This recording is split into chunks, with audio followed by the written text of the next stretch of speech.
اللہ اور اس کے رسول سے کھلی جنگ ہے۔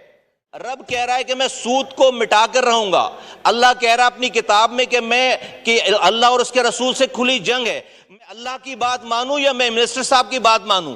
ہمارے مفتی صاحب کو یہاں پر لے کر آئیں اور وہ آ کر یہ بتائے کہ جو اللہ اور اللہ کی کتاب میں جو لکھا ہوا ہے کہ اللہ اور اس کے رسول سے کھلی جنگ ہے، یہ بات غلط۔ نحمدہ ونصلی علی رسولہ الکریم، اما بعد، اعوذ باللہ من الشیطان الرجیم، وأحل اللہ البیع وحرم الربا۔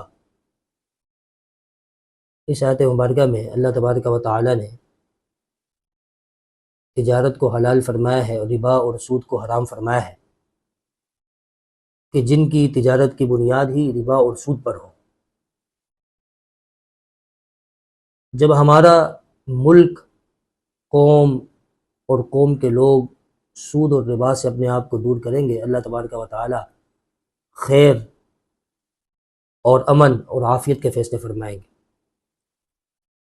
حالیہ دنوں میں جناب مصطفیٰ کمال صاحب نے نیشنل اسمبلی میں کھڑے ہو کر جس والہانہ انداز میں تقریر کی، وہ قابل تعریف ہے اور لائق تحسین ہے کہ اس کی مدح و توصیف و تعریف بیان کی جائے۔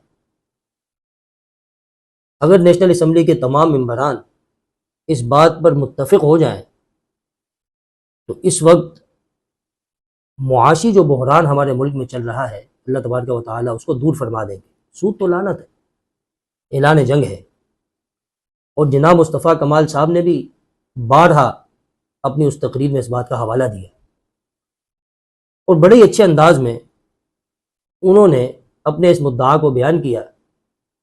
ہم جناب مصطفیٰ کمال صاحب کے لیے دعا گو بھی ہیں، اللہ تبارک و تعالیٰ ان سے اسی طرح دین کا کام لیتا رہے اور یہ آواز پس نہ ہونے پائے، اور ان کی یہ کوششیں جاری رہیں جب تک کہ ہمارے ملک سے سودی نظام ختم نہیں ہوتا۔ آج ہر عام و کس وہ سود کی لعنت میں گرفتار ہے۔ یہاں نوکری سے ریٹائر ہوئے، وہاں بینک میں پیسہ رکھوایا اور گھر بیٹھ کر سود کھاتے جا رہے ہیں۔